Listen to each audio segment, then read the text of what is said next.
When I inhale you, you can't inhale anymore, darling।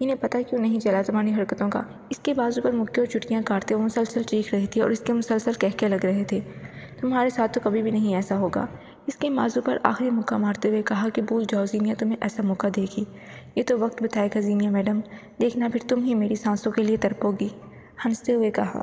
زینیا کا دل جیسے مٹھی میں آ گیا تھا۔ وہ بات مذاق میں کر رہا تھا لیکن وہ کسی اور طرف اپنی سوچ لے گئی کہ فوجی ہے، کسی وقت بھی شہادت ہوگی تو یقیناً وہ تڑپ جائے گی اس کی زندگی کے لیے۔ اچھی بات نہ ہو بولنے کے لیے تو نہ بولا کرو، سنجیدگی سے کہتی چہرہ شیشے کی طرف کر لیا۔ حیدر نے اس کی سنجیدہ آواز پر اسے دیکھا۔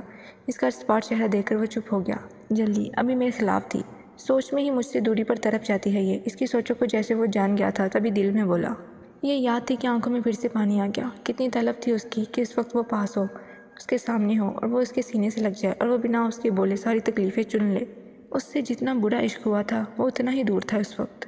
حیدر یار یہ لوکیشن مل گئی، سلمان سیکرٹ روم میں اندر آتا خوشی سے بولا۔ حیدر جو کوٹھی کے اندرون حصے کو اسکرین پر دیکھ رہا تھا، اس کی خوشی بھری آواز پر پلٹا اور اس سے فائل لی جو وہ لے کر آیا تھا۔ واہ سلمان، گریٹ ورک۔ رمیش نے سلمان کے کندھے پر تھپکی دی تو اس نے ماتھے پر سلوٹ لے جا کر داد وصول کی۔ دلدار چودھری کا بیٹا اس وقت لندن کے مشہور ہوٹل دی روز ہوٹل میں ٹھہرا ہوا ہے، کمرہ نمبر 405، اور یہ اس کا خفیہ ٹھکانہ ہے کیونکہ اس کے یہاں رہنے پر کسی کو خبر نہیں ہوتی اور یہیں اس کے ڈرگس ڈیلنگز ہوتی ہیں۔ ہر ویکینڈ پر یہ باہر جاتا ہے لیکن حلیہ بدل کر۔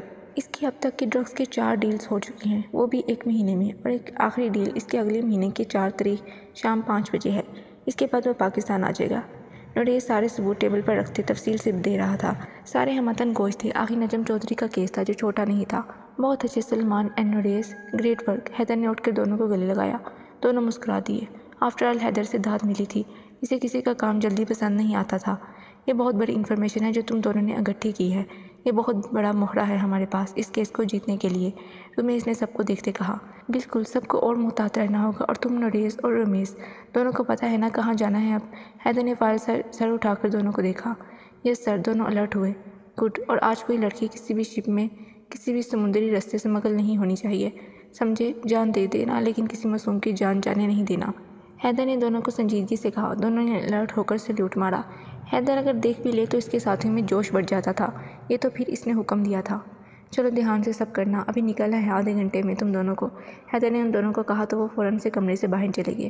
Are you okay Haider? Salman نے اس کے پاس بیٹھتے بولا۔ ہاں کیوں؟ اپنی کرسی کو لیپ ٹاپ کی اسکرین کے سامنے گھسیٹ کر بولا اور دوبارہ اسکرین کی طرف دھیان دے دیا۔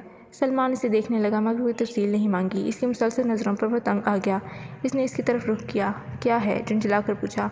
تو بتا، تحمل انداز سے پوچھا۔ حیدر نے گہرا سانس لیا اور گردن کرسی کی ٹیک سے لگا لی۔ کوئی بات جو تنگ کر رہی؟ سلمان اس کے پاس بیٹھ گیا۔ بس، جسم نہ جانے کیوں درد کر رہا ہے، سرخ آنکھوں کو بند کرتے تھکے انداز سے کہا۔ تو بابی کو فون کیوں نہیں کر لیتا، اتنا مس جو کر رہا ہے انہیں؟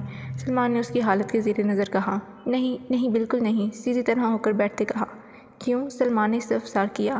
پھر تم لوگوں نے کہنا ہے حیدر نکما ہو گیا ہے، کام نہیں کرتا۔ شرارتی آنکھوں سے وہ سلمان کو دیکھ کے بولا۔ وہ بھی ہنس دیا۔ تو اپنی حالت دیکھ، ایسے لگ رہا ہے جیسے کتنے دنوں کا بیمار ہے۔ سلمان کو اس کی سرخ آنکھوں سے وحشت ہو رہی تھی۔ ہو جاؤں گا ٹھیک، چلیے لائیو ویڈیو دیکھو، یہاں سے ہمیں اندر جانا ہے۔ حیدر نے اس کا دھیان اسکرین پر لگایا۔ رک، میں کافی لاتا ہوں تو بہتر فیل کرے گا، سلمان نے اس سے کہا اور کمرے سے باہر چلا گیا۔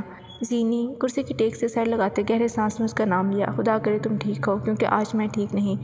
یہ تمہارا عشق ہی ہے جو بتا دیتا ہے کہ تم ٹھیک نہیں۔ اس کے مسکراتے ہوئے سے کہا۔ خود کو سنبھال کر رکھنا، ابھی تو میں نے تمہارے ساتھ کئی پل گزارنے ہیں۔ تمہیں اپنی پناہوں میں لینا ہے، تمہیں عشق کروانا ہے جو تم مجھ سے چھپاتی ہو۔ اس کے تصور سے وہ محو گفتگو تھا۔ حیدر کو مشن کے لیے کراچی بھیجا گیا تھا۔ دلدار چودھری کے سب سے چھوٹے بیٹے نجم چودھری کو پکڑنے کا کیس تھا۔ دلدار چودھری کے 3 بچے تھے، علی چودھری جو وکیل تھا، پھر نجم، اور آخر میں سب سے لاڈلی بیٹی ہانا چودھری۔ نجم اور ہانا میں 1.5 سال کا فرق تھا۔ سب کی لاڈلی تو تھی ہی، لیکن نجم کی ہانا میں جان بستی تھی۔ ہانا ایک ہارٹ سرجن تھی اور مختلف شہروں قصبوں اور علاقوں میں ہاسپٹل کے ذریعے کیمپ لگاتی تھی۔ ان لوگوں کے لیے فری علاج ہوتا تھا جو پیسے نہیں دے سکتے تھے۔ پورے چودھری ہاؤس میں نجم کا روب چلتا تھا اور یہی روب تھا کہ ہانا پر کسی کا زور نہیں تھا۔ نجم چودھری اپنی ضد کا پکا انسان تھا۔ ایک دفعہ جس چیز پر انگلی رکھتا اسے حاصل کر کے رہتا، چاہے اس کے لیے اسے موت کی گاٹھی کیوں نہ اترنا پڑے، اور وہ اپنا کام اتنی صفائی سے کرتا کہ کوئی سراغ نہیں ملتا۔ اب اس پر بہت سے الزام تھے لیکن اسے ثابت کرنا مشکل تھا، تبھی حیدر، سلمان، رمیش اور نوریس کو اس مشن پر بھیجا تھا۔ حیدر ان کا مین لیڈر تھا، سب کے سب اس مشن پر سیکرٹ ایجنٹ کے طور پر آئے تھے۔